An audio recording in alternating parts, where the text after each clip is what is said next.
tua palavra, Senhor, tua palavra, em tua palavra, Senhor, me edifiquei. Milagres fizestes em mim. Enviaste Moisés ao monte Sinai, destes a ele as tábuas da lei, mandamento ordenado por ti, mandamento ordenado à igreja de Deus.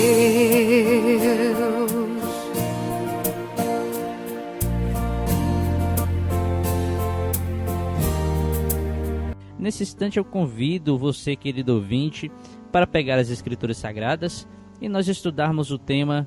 Qual tema? As Escrituras Sagradas. 2 Timóteo 3,16. Toda Escritura, divinamente inspirada, é proveitosa para ensinar, para redarguir, para corrigir, para instruir em justiça, para que o homem de Deus seja perfeito e perfeitamente instruído para toda a boa obra. Graças a Deus. Então hoje, Cooperador Giliardi, nós estaremos iniciando uma série de estudos abordando os pontos de fé da Igreja de Deus. Estaremos apresentando aqui o que cremos de uma forma muito resumida. Então hoje nós estaremos trazendo o primeiro ponto de fé, as Sagradas Escrituras. E como bem foi lido, diz que as Escrituras divinamente inspiradas é proveitosa para ensinar, para redarguir, para corrigir, para instruir em justiça, para que o homem de Deus seja perfeito e perfeitamente instruído para toda boa obra. Então, baseado no texto que eu acabo de ler, ou nós acabamos de ler, podemos responder a pergunta inicial. As Escrituras têm uma importância na fé nossa? Sim, não é isso? Sim, muito importante. Então, sem as Escrituras, nós não somos ensinados, corrigidos, instruídos na justiça. E além de nos ensinar, as Escrituras dão para nós também paciência. Eu me lembro da palavra do nosso irmão Paulo, transmitida em Romanos 15, versículo 4, porque tudo que dantes foi escrito, para o nosso ensino foi escrito, para que pela paciência e consolação das Escrituras tenhamos esperança, graças a Deus. Então Deus deu as Escrituras para nos ensinar, redarguir, corrigir e instruir. Toda Escritura divinamente inspirada é proveitosa para ensinar. Ensinar é transmitir conhecimento a alguém, não é isso, Cooperador Giliardi? Sim, amém. E o sinônimo de ensinar pode ser adestrar, amestrar, doutrinar, educar, explicar, instruir. Redarguir é responder àquilo que foi dito, é replicar, é argumentar, é responder ou retrucar. Replicar é responder com alegações ou argumentos. É contrapor ou refutar. Argumentar é defender ou atacar com razões, apresentar argumentos racionais. A Escritura é proveitosa para corrigir. Corrigir é emendar os erros, é tornar melhor. Conhecer as Escrituras é importante para a nossa fé. E eu acredito que o termo Escritura ou Escritura Sagrada soa, não é isso, um pouco estranho aos ouvidos da maioria dos que ouvem, não soa, o Cooperador Giliardi? Sim, pois não é um termo muito usado. E é comum referir as Escrituras usando simplesmente qual termo? A Bíblia. Muita gente diz a Bíblia. Eu não sou, quero dizer, contra o uso desse termo a Bíblia, porém dentro das Escrituras não encontramos esta expressão a Bíblia, encontramos? Não encontramos. Por quê? Porque a palavra Bíblia é derivada de uma palavra grega, que significa simplesmente coleção de livros. Bíblia quer dizer coleção de livros. Nós temos um texto em Lucas 4, versículo 16 e 17, que traz para nós um pouco sobre o que nós estamos falando, Cooperador Giliardi. E Jesus, chegando a Nazaré, onde fora criado, entrou no dia de sábado, segundo o seu costume, na sinagoga, e levantou-se para ler. E foi-lhe dado o livro do profeta Isaías. E, quando abriu o livro, achou o lugar em que estava escrito a respeito dele. Então Jesus recebe nas suas mãos o livro do profeta Isaías. Foi como nós falamos. A Bíblia é uma coleção de livros, e nos dias dos nossos irmãos, nos dias ali dos apóstolos, nos dias de Jesus, cada livro era separado, não era isso, Cooperador Giliardi? Sim, cada livro era separado. foi dado a Jesus o livro do profeta Isaías. Ele pegou o rolo do profeta Isaías, vamos dizer assim, o livro do profeta Isaías, para ler e ler o que se achava escrito a respeito dele. Também temos um texto em Mateus 26 e 56. Mas tudo isto aconteceu para que se cumpram as escrituras dos profetas. Então podemos pensar assim: Jesus leu o livro do profeta Isaías, mas tem o livro do profeta o quê? Jeremias, Tem o livro do profeta Ezequiel. Então cada profeta desse trazia um livro, ou escreveram, registraram as palavras do Senhor, a quais eles conheciam como escrituras, não é isso? Amém. Marcos 12, também 24, Jesus respondendo disse: porventura não errais vós em razão de não saberdes o quê? As escrituras. As pessoas erram por não conhecer? As escrituras. Nós falávamos aqui dos bereanos em Atos 17 e 11. Ora, estes bereanos foram mais nobres do que estavam em Tessalônica. Por quê? Porque de bom grado receberam a palavra, examinando cada dia nas escrituras, se estas coisas eram assim. Os bereanos ali, eles ouviam as pessoas, eles conferiam nas escrituras se essas coisas eram assim. Então nós estamos falando da palavra escritura. O nosso primeiro ponto de fé é as escrituras sagradas. As escrituras sagradas. Os bereanos conferiam. Em Atos 18, 28 nós temos: porque com grande veemência convencia publicamente os judeus, mostrando pela escritura que Jesus era o Cristo. Essa era a prática do nosso irmão Paulo, né? Amém. Então é comum dentro da Bíblia os termos escrituras e escrituras sagradas.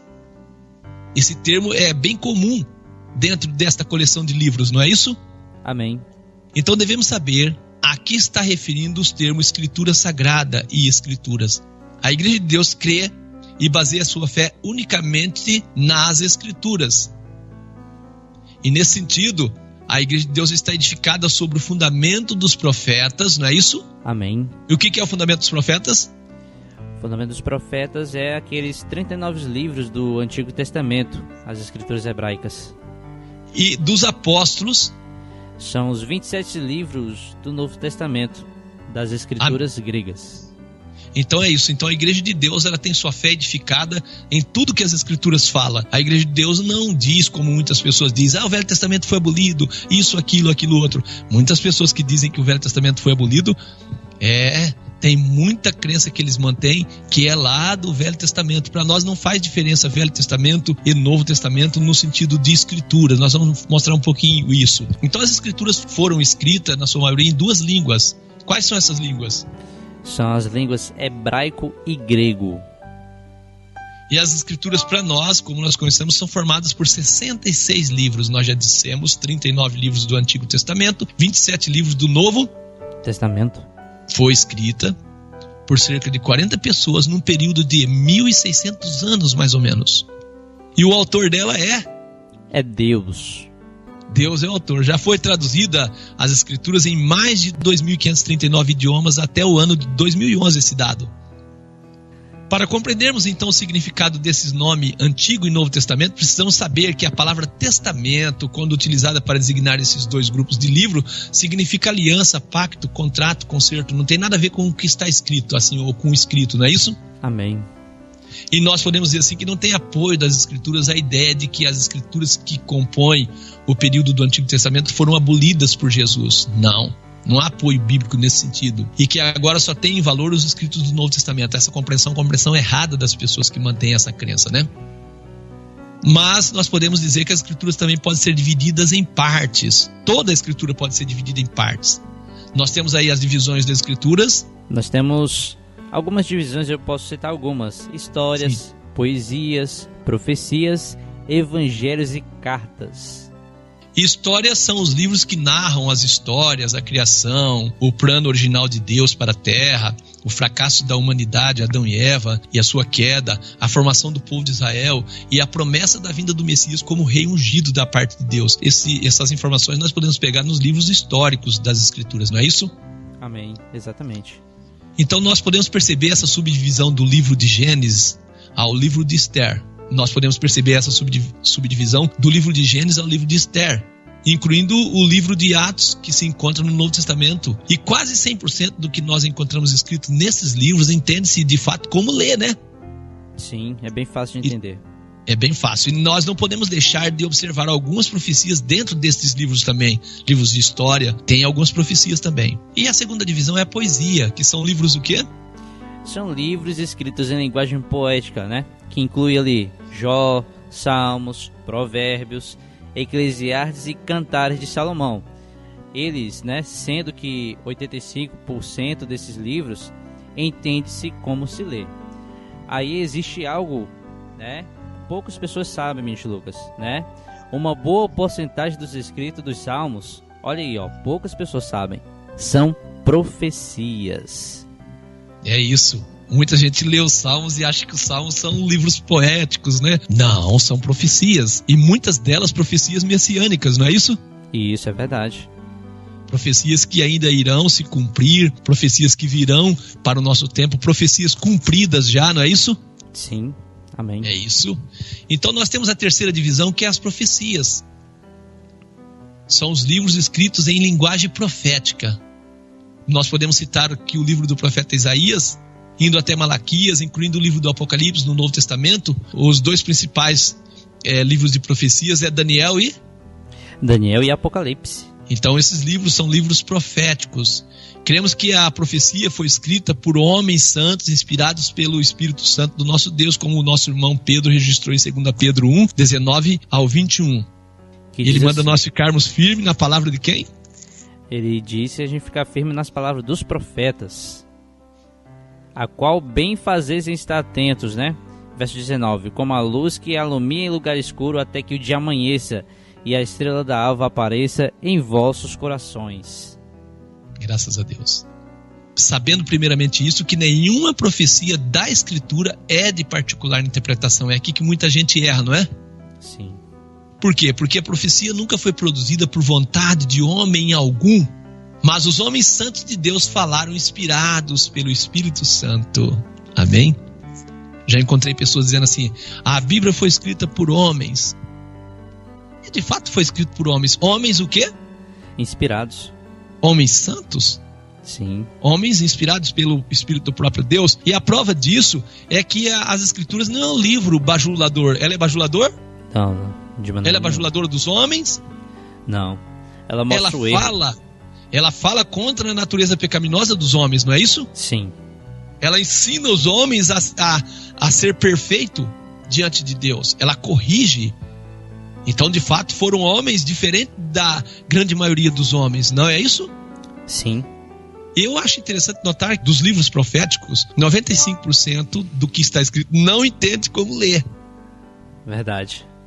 Os livros proféticos, ele exige de nós um conhecimento das Escrituras para que ele seja interpretado de forma correta.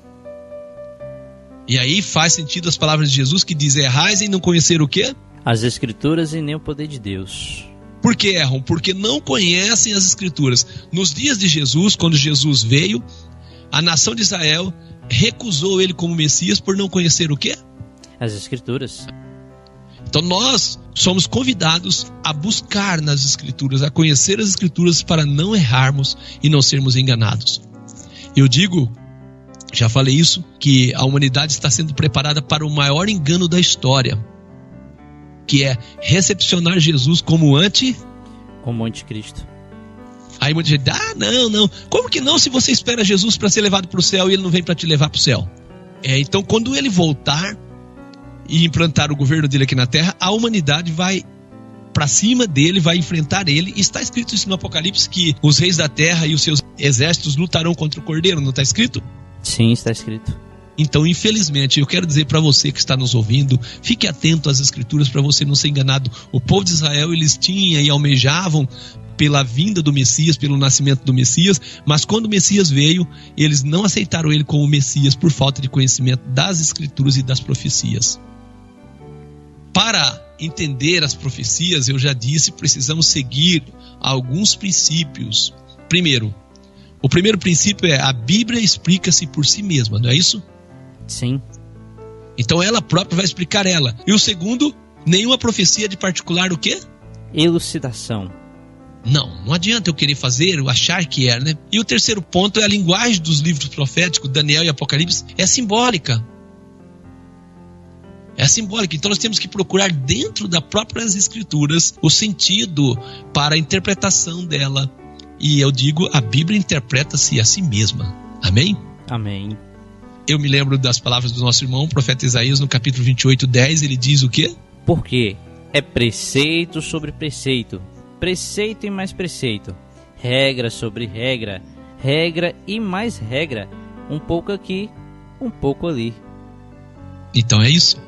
Nós não podemos aceitar uma parte das Escrituras e recusar outra, mas nós temos que, pelo Espírito de Deus, encontrar uma harmonia nas Escrituras, não é isso? Amém.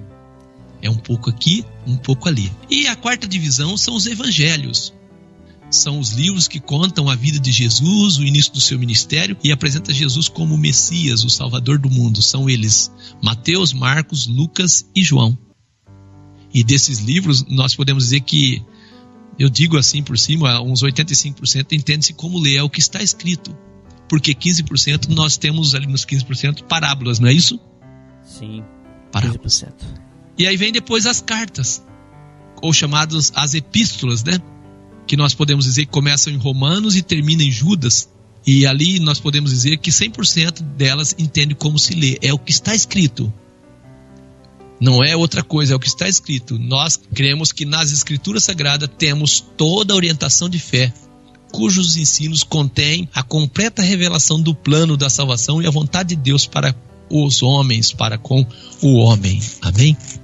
Graças a Deus, né? Nós estamos trazendo para os nossos ouvintes os pontos de fé da Igreja de Deus, uma série que nós estamos gravando, vamos fazer, e hoje estamos trazendo o primeiro ponto de fé, as Sagradas Escrituras. Nós temos um texto em 2 Timóteo 3, versículo 13 ao 17, que diz: Mas os homens maus e enganadores irão de mal a pior, enganando e sendo enganados. Tu, porém, permanece naquilo que aprendeste e de que foste inteirado, sabendo de quem o tens aprendido, e que desde a tua meninice sabe as Sagradas Escrituras, que podem fazer-te sábio para a salvação, pela fé que há em Cristo Jesus.